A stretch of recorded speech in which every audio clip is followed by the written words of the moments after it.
Hello everybody and welcome back to another not applicable Formula 1 video. I hope that you are well. By the time you are seeing this, free practice should be happening in Belgium. We have finally made it through the summer break. But before we delve into the second half of the season, I wanted to give you guys an opportunity to basically give me your predictions for the second half of the season. So on the community tab over the last week, I've had 10 questions for you to answer. And I'm going to go through today what people have said, whether I agree with you guys or not. And of course, in the comments below, I'm sure you guys will give me a further explanation of your opinion, which I much look forward to reading. We have hit 3,000 subscribers. We had a 3,000 subscribers special. So, I mean, the next goal is 4,000. Make sure you hit subscribe and like whilst you're here. Get in before it's 4,000 because it's going to be 4,000 very soon. Okay, let's jump into it and delve into these 10 questions that I gave you. The first question was, who is going to be Rookie of the Year? Obviously, 3 rookies in Formula 1 this year. We're looking at Yuki Tsunoda, Mick Schumacher, and Nikita Mazepin. And overall, it came out with an astounding victory for Mick Schumacher.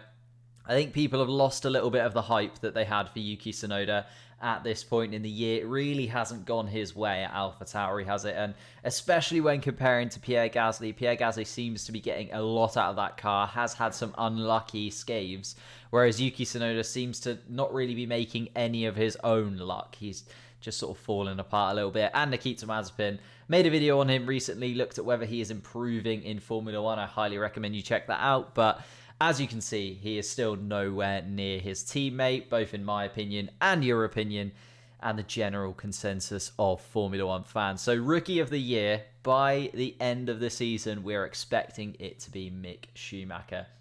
And I think Yuki Tsunoda would have to do something pretty spectacular in these last 12 races for that to flip in his favour. Second question I asked was about the man, George Russell. Toto Wolff has been asked about it continually throughout this week too. I asked you guys, when do you think George Russell will be in a Mercedes? Before the end of the season, after the season ends, or he won't be in a Mercedes next year? And most people think that he's going to be in before the end of the season. I slightly disagree with this. I think they will give Bottas until the end of the year. I think it will be Bottas in a Mercedes at Abu Dhabi. And then next season, we will transition into Russell. But interesting that 17% of people think that George Russell won't get that spot in a Mercedes next year. Possibly they do stick with Bottas for another year, you know. If they win another Drivers' Championship, Lewis Hamilton wins another World Championship himself, can you really blame them for sticking with it if it really isn't broken? I know that Valtteri Bottas hasn't had a great season. It's probably his worst season that he's had in a Mercedes that I can think of off the top of my head, but a lot of that has been because of his luck.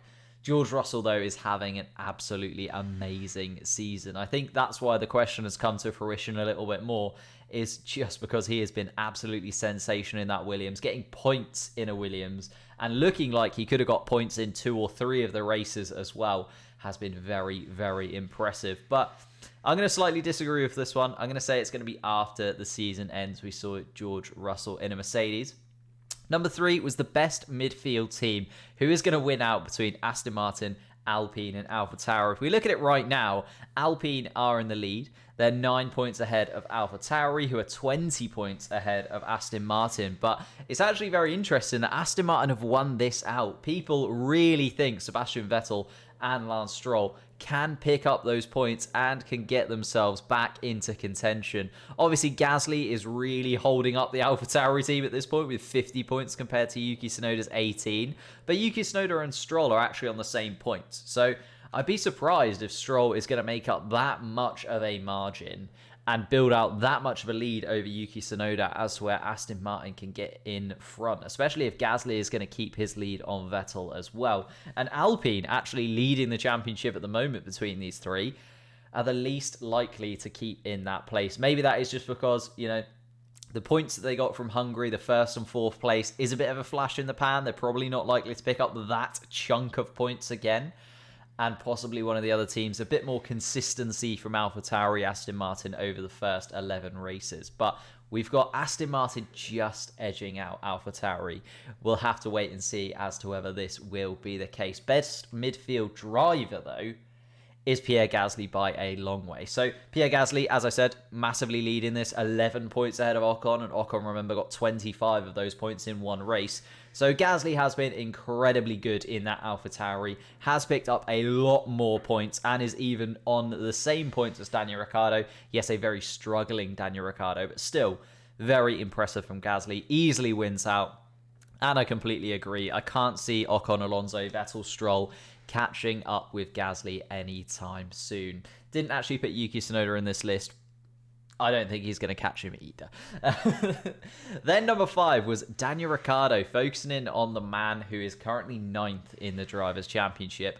I asked you, what do you think Ricciardo's highest race finish is going to be this year? First, second, third, fourth, fifth. Obviously, he's already got a 5th place to his name, so he has achieved that 5th place. I wanted to know if you guys think he could better that 5th place over the next 12 races, and the majority of you think that he is going to pick up a podium. I would absolutely love to see Daniel Ricciardo picking up podiums. We've seen Lando Norris pick up a few so far this season. Can Daniel Ricciardo finally get to grips with that McLaren, pick up a podium? You guys think so? I would love to see it too. I think 3rd place is reasonable. I think Max and Lewis are going to sort of lock out 1 and 2 for the foreseeable future unless they have a problem. I can't see Max or Lewis not coming 1 and 2 anytime soon. So a 3rd place for Daniel Ricciardo out of these 12 races in a car that he really struggles with would be very, very impressive indeed. I really hope that Daniel Ricciardo can get that finish. Talking about podiums, talking about positions, my next question was about Ferrari. Who is going to finish on top in the Ferrari battle? Carlos Sainz currently on 83 points. Leclerc on 83 points between them after 11 races. Obviously, Leclerc's had 2 DNFs, but also has had 2 pole positions. So he is winning out overall, I would say, Leclerc, just because if he wouldn't have had those 2 DNFs, you'd have probably seen him pick up another, 10 to 15 points, and therefore he'd have a little bit more of a gap on Carlos Sainz. And you guys agreed with that sort of opinion. Majority, 2/3 of you have gone with Charles Leclerc winning out the Ferrari battle and being the best Ferrari driver this season, coming in front of Carlos Sainz. Let's not take anything away from Sainz, though. He has been amazing in that Ferrari. He has been absolutely phenomenal. We've got to remember, Carlos Sainz is new to this team. He's just fitted into Ferrari perfectly. And I absolutely love Carlos Sainz. I would love to see Carlos Sainz come ahead of Leclerc in the Drivers' Championship. But it is his first season at Ferrari. I think this is maybe more of a question moving into next year. I'd love to know your guys' opinion. Who do you think will win next year? Once Carlos Sainz has finally had a full season at Ferrari, is settled in the team fully, knows everything about the car, similarly to Leclerc, because it's going to be a brand new car next season. Could he beat out Charles Leclerc, Mr. Ferrari himself? Could Carlos Sainz become the number 1 driver in Ferrari? Obviously, I don't think they have a number 1. I don't think they're ever going to have like a Lewis Hamilton, Valtteri Bottas situation where they have to just keep telling Bottas to basically let Hamilton win. I don't think we're ever going to see that at Ferrari with these two. They're going to be incredibly close together for the next 3 or 4 seasons, in my opinion. Number 7 was who will finish 3rd in the Drivers' Championship. Currently Lando Norris, but only 5 points ahead of Bottas, who is then only 4 points ahead of Perez. Very close in that battle for 3rd place. 3 different constructors in there. And who will get that bronze medal this season? You guys are absolutely astoundedly gone for Lando Norris. You think that he can keep up this pace for the other 12 races and keep himself ahead of a Mercedes and ahead of a Red Bull. That would be a phenomenal season if Norris can do that. I'm slightly on edge to disagree. As much as I'm a McLaren fan, as much as I absolutely love Lando Norris, he has been absolutely sensational for the first 11 races of the season. And if he can keep that up for 23 races, I would be massively, massively impressed. It would go down as probably one of the best McLaren seasons we have ever seen if Lando Norris can keep himself 3rd in that driver's battle and also haul McLaren up towards 3rd place in the Constructors' Championship as well, because the Constructors is getting incredibly close between Mercedes, Red Bull, Ferrari and McLaren Ferrari and McLaren actually on the same points, 163, and Mercedes just edging out Red Bull. And that was my next question. How is the top 4 of the Constructors' Championship going to look? So you guys think that Aston Martin are going to finish 5th. What about the guys in front? What about that top 4? I gave you sort of variance with Mercedes and Red Bull as the front 2, and Ferrari and McLaren as 3rd and 4th. And overwhelmingly, we've gone Red Bull, Mercedes, McLaren, Ferrari, but also very close second, Mercedes, Red Bull, McLaren, Ferrari. So everybody pretty much thinks that McLaren are going to come 3rd in this Constructors' Championship and that Ferrari will come in 4th place. I think I agree with that. I think once Daniel Ricciardo finally gets to grips with that McLaren, he will start picking up points more consistently. And I know you could say, Ferrari have been a little bit unlucky with the 2 DNFs with Leclerc, and they've got a similar situation with Carlos Sainz learning a new car, but I think just Lando Norris is dragging that team to places that they haven't been for a little while now, and is going to drag them to 3rd place in the in the Constructors' Championship. And it's very interesting that it's sort of close between Red Bull and Mercedes winning out in the Constructors.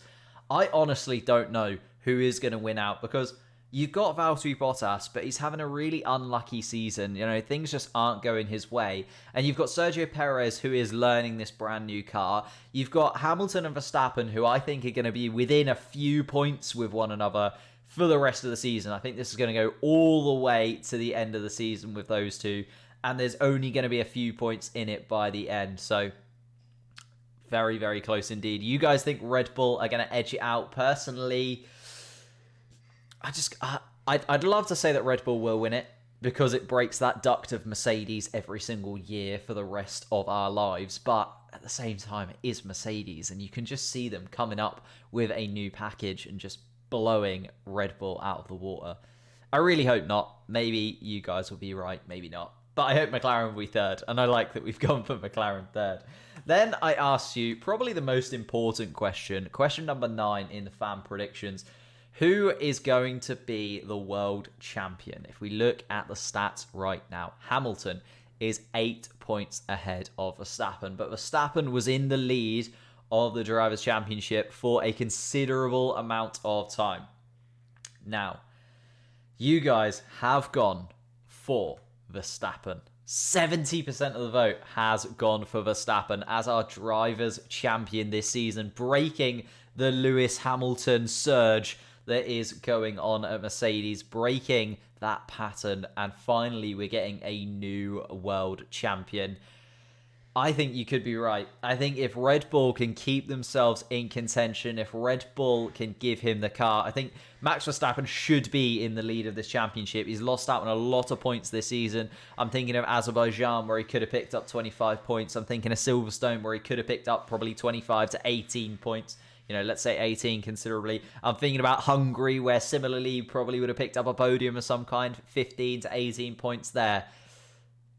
And he's missed out on all 3 of those opportunities. I don't think that's going to happen in the second half of the season. I could see him getting a little bit of luck finally going his way, and Verstappen becoming the world champion this season. Finally then, number 10, driver of the season. I'm not going to spend too long on it, because it was a little bit of a wipeout for Lando Norris. Maybe it is just my fan base, the fact that I'm a McLaren fan and therefore I bring in the Lando Norris fans with me. But Lando Norris winning out 60% to Verstappen in 31% as second best driver on the grid this season. As I said, I think Lando Norris is dragging the McLaren to being in contention for 3rd place in the Drivers' Championship, and that is absolutely phenomenal. I know that Bottas and Perez, you could argue, have been a little bit unlucky, but Lando Norris is still there, still getting the podium, still doing the business. And if he continues on his first half of the season into this second half of the season,